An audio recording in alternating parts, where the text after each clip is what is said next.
Kenshi, a game of many mechanics and experimentation. The game delves into the kind of territory usual game design that would not work, yet the game itself plays as an interesting blend of game mechanics that define and create its unique gameplay and genre. This is Kenshi. Mechanically, what makes Kenshi Kenshi? The game in itself is a blend of many mechanics. According to the game's official wiki, it's a single-player sandbox PC game in the vast atmospheric swordpunk open world with a mix of RPG elements, squad-based controls, and city-building features. These are just genre mashes, but how does the game really play out? For a game these lofty genres, it puts the game in an interesting place for experimentation. So how does the game play? The game as it plays out for me is both an upside and a downside of the mechanics of the game. The game has no tutorial of what is explained through brief wiki pages. Most of your learning through the game would be done through trial and error, YouTube Let's Plays, Steam community guides, and wiki page searching. This kind of in-game knowledge of games has disconnected that makes it feel like homework. However, trial and error can push the game in a learning lens of through the experience. Other games have done this and have worked fine. Games like Don't Starve and how new events and items mix up the game. Minecraft, when the game first came out, needed knowledge to build the right tools to do specific tasks. But each of these games are one of their own. Each Minecraft and Don't Starve have their own looks about what creates a distinct style. But how does Kenshi fare? Kenshi itself presents a game style that's sufficient to be practically playable, but looks very much bland in initial playing. The game mechanically has this issue of being a sandbox that requires time and dedication. The issue being that much of the interesting leaps and points of interest spaced through the areas are large time gaps. Nothing wrong with this, but the game is specifically made to be unforgiving and cruel. It's the kind of game that rewards the greatest part of the game during the mid to late game down the track. There is one issue though. The initial grind is too high and unforgiving. It pushes out the casual audience. Nothing wrong with this, but due to the knowledge gap required to play it, its interesting points of gameplay are difficult.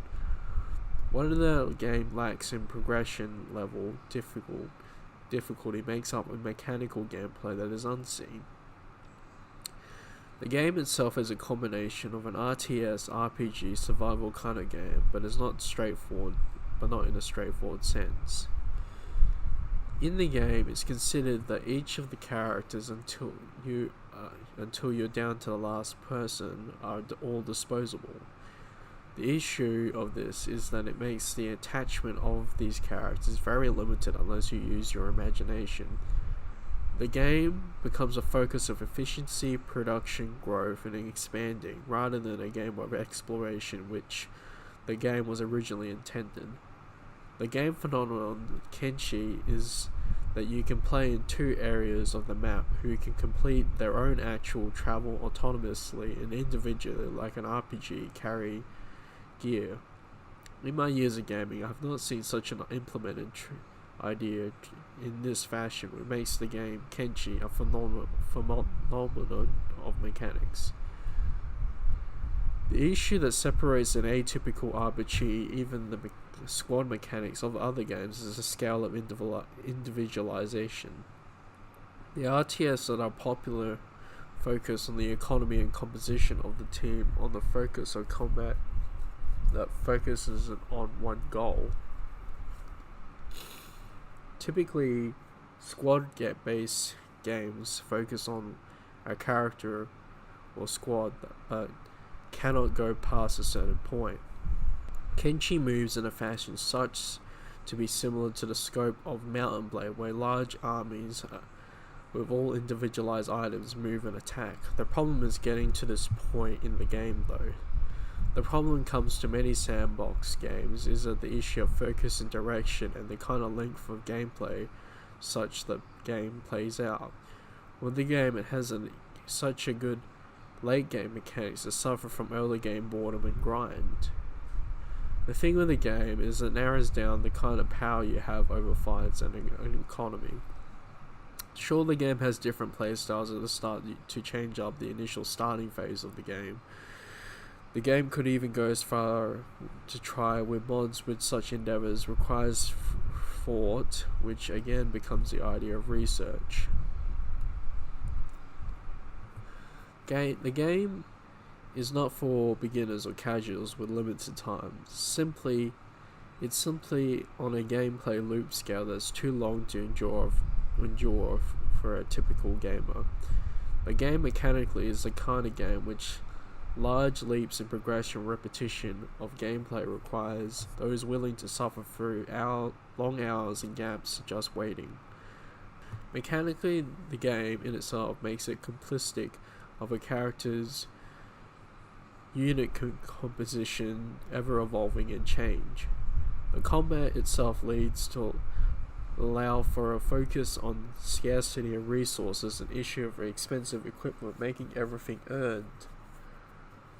Eventually, the eventual outcome to create a powerhouse faction to eventually rival cities and reach the exploration of the game with lore of the wiki only briefly explains what makes both a mystery of the mystery of the exploration but the game of forever thriving potential. The game is unforgiving, that's for sure, but the game allows for grinding and careful gameplay in safety and combat situations required through or the risk of issue of starting again. I commend the game for trying something not usually seen in games, which is to try something new, gameplay loops that typical gamers will fail, and the sheer scope of the kind of gameplay. One considers that if only I had more time, I would sink my time into the game to truly experience the kind of depth that provides in the terms of management and economy. One considers that if one had more time, they'll sink more time into the game to truly experience the kind of depth that provides in terms of management and the economy. The issue is that with the more time that rewards novelty and quick gameplay, gives one too many options to really experience something shorter. If I was to suggest something, I would say watch the gameplay of YouTubers, feel the progression and how people go about the game. Mechanically, it's something new. Fun-wise, it's something in terms of the long haul. Long game-wise, it's rewards and ever-changing game in terms of scope. In a way.